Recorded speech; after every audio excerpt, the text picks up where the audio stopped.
नमस्कार, मैं हूं प्रियंका और आप देख रहे हैं राष्ट्रीय जगत विजन न्यूज। छत्तीसगढ़ में लगातार अपनी 10 सूत्रीय मांगों को लेकर एनएचएम संविदा कर्मचारी अनिश्चितकालीन हड़ताल पर बैठे हैं। उनकी हड़ताल को आज 22 दिन हो गए हैं। प्रशासन से उनकी आर पार की लड़ाई चल रही है, जिसके चलते आज उन्होंने जल सत्याग्रह कर विरोध प्रदर्शन किया। इससे पहले भी वे अलग अलग तरीकों से प्रदर्शन कर एनएचएम कर्मचारी अपनी मांग रख चुके हैं। बता दें कि कुछ दिन पहले ही प्रशासन द्वारा उनके प्रदर्शन को देखते हुए संगठन के प्रमुख पदाधिकारियों को बर्खास्त किया गया, जिसके विरोध में प्रदेश भर के 16,500 संविदा स्वास्थ्य कर्मियों ने बीते दिनों सामूहिक इस्तीफा सौंपा था। आज जल सत्याग्रह कर शासन को जगाने का प्रयास किया जा रहा है। प्रदेश के सभी जिलों के कर्मचारी इस जल सत्याग्रह में शामिल हुए हैं।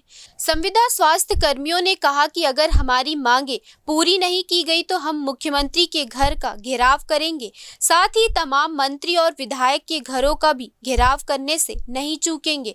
वहीं उनकी मांग पूरी नहीं हुई तो वे जेल भरो आंदोलन करेंगे। साथ ही कौन सी सरकार अच्छी है वाले सवाल पे कहा, पिछली सरकार भी ऐसी ही थी, अभी भी सरकार हमारी मांगों को दरकिनार कर रही है, लेकिन अपनी मांगों से पीछे नहीं हटेंगे। आगे उन्होंने क्या कहा आप भी सुनिए।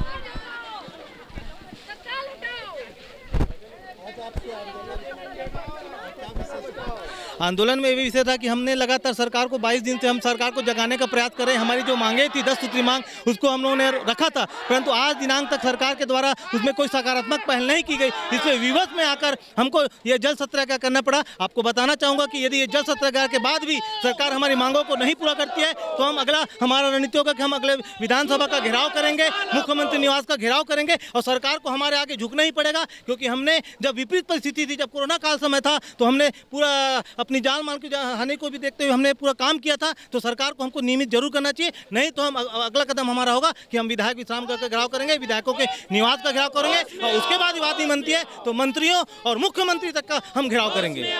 दोनों बेकार हैं, दोनों की सरकार बेकार थी। भूपेश बघेल जब मुख्यमंत्री थे उनके समक्ष भी हमने अपील की थी, परंतु उन्होंने हमारी कोई बात स्वीकार नहीं करी। उसका उनको खमियाजा भुगतना पड़ा और उनकी सरकार चली गई। और अब विष्णुदेव जी की सरकार है, उनके 2 साल पूरे हो चुके हैं। उनके द्वारा हमें बोला गया था कि 100 दिन के अंदर आपका अच्छा होगा, परंतु अभी तक 100 दिन आए नहीं हैं, 2 साल हो चुके हैं। तो हम उनसे गुजारिश करना चाहते हैं कि जिस तरह से भूपेश बघेल सरकार का हश्र हुआ था वैसा हश्र आपका ना हो, इसलिए आप समय रहते हमारी मांगों को पूरा कर लो, नहीं तो आपका भी वही हाल होगा जो भूपेश बघेल का हुआ था। आगे की रहती है, हम लोग हमारी मांगों को पूरा नहीं करते तो हम लोग विधायकों का घेराव करेंगे, सांसदों का घेराव करेंगे और मुख्यमंत्री का निवास घेराव करेंगे और स्वास्थ्य मंत्री जी का भी निवास घेराव करेंगे। यदि हमारी मांगे समय पे पूरा नहीं की जाती तो हम लोग हो सके तो चक्का जाम भी करेंगे, पूरा विधायक सांसदों का बंगला का घेराव करेंगे और जितनी जल्दी हो सके हम निवेदन करते हैं सरकार से कि हमारी मांगों को जितना जल्दी हो सके पूरा करें।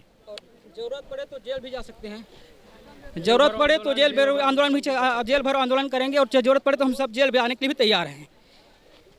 नहीं चलेगी, नहीं चलेगी, नहीं चलेगी, वादा खिलाफी नहीं चलेगी, नहीं चलेगी, नहीं चलेगी। मोदी की गारंटी देनी होगी, देनी होगी, देनी होगी। मोदी की गारंटी देनी होगी, देनी होगी, देनी होगी। सरकार होश में आओ, होश में आओ, होश में आओ। सरकार होश में आओ, होश में आओ, होश में आओ, होश में आके बात करो। फिलहाल इस खबर में इतना ही। देश प्रदेश के खबरों से अपडेटेड रहने के लिए हमारे चैनल को सब्सक्राइब करें और नए खबरों के नोटिफिकेशन के लिए बेल आइकॉन जरूर दबाएं। नमस्कार।